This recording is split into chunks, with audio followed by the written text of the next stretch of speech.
আসসালামু আলাইকুম, আশা করি সবাই ভালো আছেন। আজকের ভিডিওর বিষয়টি হলো এই হোন্ডা নিও বাইকটা প্রায় 2-3 বছর রাখা ছিল। তো আজকে টুকটাক মাস্টার সার্ভিস দিব। তো যেই সকল পার্টসগুলো এটা চেঞ্জ করবে এবং কি প্রবলেম হয়েছে, যারা অনেক দিন বাইক ফেলে রাখেন বা ফেলে রাখা যে বাইকটা 2-3 বছর পর আপনারা ক্রয় করতে চান, সেই বাইকগুলোতে যে কি প্রবলেম হতে পারে সেগুলোর বিষয়ে একটা ভালো ধারণা পাবেন ইনশাআল্লাহ। তো ভিডিওটি নাটনে দেখার অনুরোধ রইল, তাহলে অনেক ইনফরমেশন পেয়ে যাবেন। একটা নাম্বার প্লেটও বানিয়ে দিব কাস্টমাইজ, সেটাও আপনাদেরকে একটা ভিডিও করে দেখিয়ে দিব ইনশাআল্লাহ। তো আমি প্রথমে চেক করে যেই প্রবলেমগুলো পেয়েছি, সামনে এবং পিছনের ব্রেক কাজ করতেছে না, আর গাড়ির ক্লাচ প্লেট একদম ফেলে রাখার কারণে বসে গিয়েছে। বুঝতেই তো পারছেন, মোবিলটা একটা জায়গায় আটকে ছিল, আর এক সাইডে মোবিল ছিল না। এরপর আবার কিছুদিন পর 2-3 বছর পরে স্টার্ট করা হয়েছে। তো ক্লাচ প্লেট টোটালি একদম ড্যামেজ। আর আজকে চলে আসছি মনোয়ার বাইক পার্টস এবং সার্ভিসিং সেন্টার।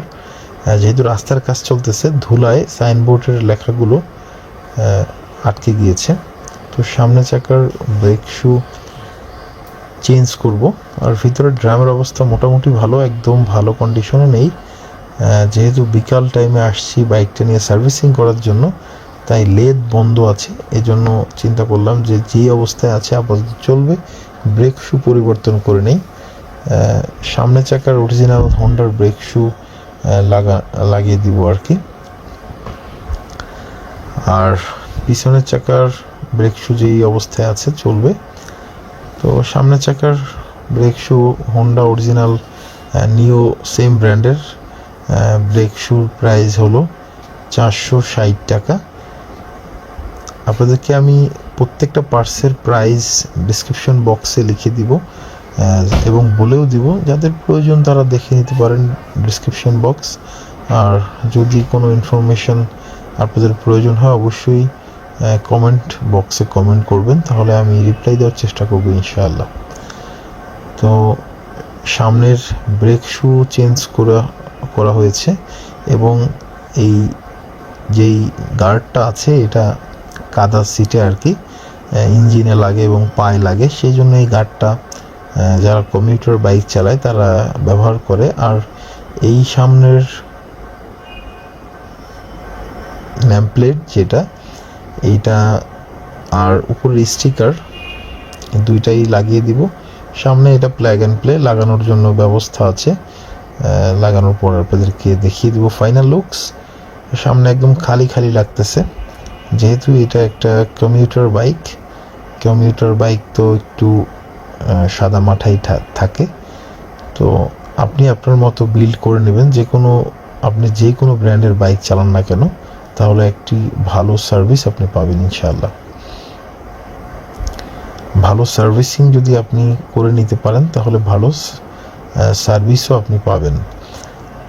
এখন এটা পিছনের চাকার টায়ারটা পরিবর্তন করা হয়েছে এমআরএফের। দেখতে পাচ্ছেন এমআরএফের টায়ার সাইডে ভালো বিট আছে, যেহেতু এটা 125 সিসির একটি বাইক। তো বাইকটা লিন হলে সাইডে বিট পাবে, কিন্তু যদি এটা ফ্ল্যাট টায়ার হতো তাহলে বিট পেত না, গাড়িটা স্লিপ করতে পারতো। আর যেটা বলেছি যে ক্লাস প্লেটটা একটু সমস্যা, সেইটা খোলার পরে যেটা দেখলাম, ক্লাস অ্যাসেম্বলি, ক্লাস বাটি আর কি যেটা বলে, বা ক্লাস অ্যাসেম্বলি, এই পুরোটাই চেঞ্জ করা লাগবে। ক্লাস বাটি ক্ষয় হয়ে গিয়েছে এবং ক্লাসের যে ক্লাস প্লেট আর কি, সেগুলো বিধ্বস্ত অবস্থা এক কথায় যদি বলি আমি। আপনার যে কোনো বাইক চালান না কেন, আমি বলবো প্রপার মেনটেনেন্সের উপরে রাখলে আপনি এটা দিয়ে ভালো একটা সার্ভিস পাবেন। আসলে বাইক কোনোটাই খারাপ না, আমি একজন মেকানিক্যালের মানুষ হিসাবে আপনাদেরকে বলতেছি, যদি আপনি আপনার সবচেয়ে কম দামি বাইকটাকেও একটু সার্ভিস করিয়ে নেন টাইম মতো, তাহলে আপনি সেটার থেকে ভালো একটা ফিডব্যাক পাবেন। তো দেখা গেল আপনি R15 ভার্সন M চালান, আপনার গাড়িটা সার্ভিসিং করা নেই, আপনি ইচ্ছা করলে কিন্তু লং ট্যুর দিতে পারবেন না। আর ধরেন আমি একটা 80 সিসি বাইক চালাচ্ছি, CDI 80, যদি আমি চিন্তা করি যে ভালো সার্ভিসিং করা আছে, একদম টিপটপে আছে, সেটা নিয়ে কিন্তু আমি 64 জেলা ঘুরে আসতে পারবো। যদি আমি 2000 কিলোমিটার চালাই, 2টা মোবিল ডাউন দিলেই হবে, আর আর আপনার তেল লোড করলেই হবে। তো আমি বলবো যেই ব্র্যান্ডেরই বাইক চালান না কেন, সেটা অবশ্যই আপনি সার্ভিসিং করিয়ে নেবেন টাইম টু টাইম। এবং আপনি যদি একটু এই মোটরসাইকেল সম্বন্ধে যদি একটু জ্ঞান রাখেন, তাহলে আপনার বাইকটা বেশি খরচের থেকে সবসময় বেঁচে যাবে। অল্প খরচ করলেই আপনি এটা সুন্দরভাবে চালাতে পারবেন। তো ক্লাস অ্যাসেম্বলিটা চেঞ্জ করে ফেলা হয়েছে, নতুন অ্যাসেম্বলি দেওয়া হয়েছে। এখন এটাকে টাইট দেওয়া হচ্ছে নতুন অ্যাসেম্বলিটা। আর এই ফুল হোন্ডা ড্রিম নিও, এই ড্রিম নিওর ক্লাস অ্যাসেম্বলির দাম নিয়েছে হলো 1600 টাকা। আরও 50 টাকা কম রেখেছে, মানে 1550 টাকা। দেখতে পাচ্ছেন ক্লাস প্লেটগুলো বিধ্বস্ত অবস্থা এক কথায়। আর হলো এইটার বাটির অবস্থা দেখেন, প্রেসার প্লেটের একদম দাগ বসে গিয়েছে। এটা বলা যায় যে 1 mm ডিপ হয়েছে। এই অবস্থায় বাইকটা আপনি যদি ক্লাস প্লেটও নতুন দেন, এই ক্ষয়টা হওয়ার কারণে যেটা হবে যে বেশি দিন আপনি ক্লাস প্লেটটা রাখতে পারবেন না, আবার সেই নষ্ট হয়ে যাবে। এটা হলো অ্যাসেম্বলির ব্র্যান্ড। মোটামুটি এটা মার্কেট অরিজিনাল এক কথায় বলা যায়। তো সব মিলিয়ে আমাদের খরচের তালিকাটা আপনাদের একটু বলে দেই। হোন্ডা বেয়ারিং, সামনের চাকার বেয়ারিং লাগেনি, পিছের চাকার বেয়ারিং লেগেছে। 260 টাকা নিয়েছে 2টা বেয়ারিং। এরপর সামনের চাকার ক্ল্যাম এবং স্টিকার, এটার দাম নিয়েছে 80 টাকা।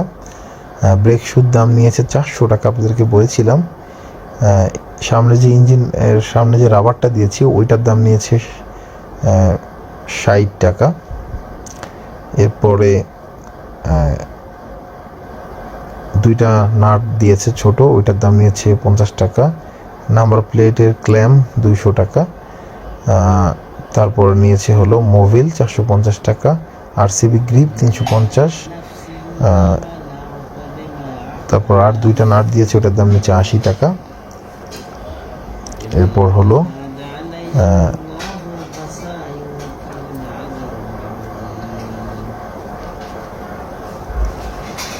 ঝালাইয়ের যেটা করেছি ডাবল স্ট্যান্ড, ওইটার দাম নিয়েছে 250 টাকা। মজুরি 800 টাকা আর 1600 টাকা অ্যাসেম্বলি। সব মিলিয়ে প্রাইস আসছে হলো 4580 টাকা।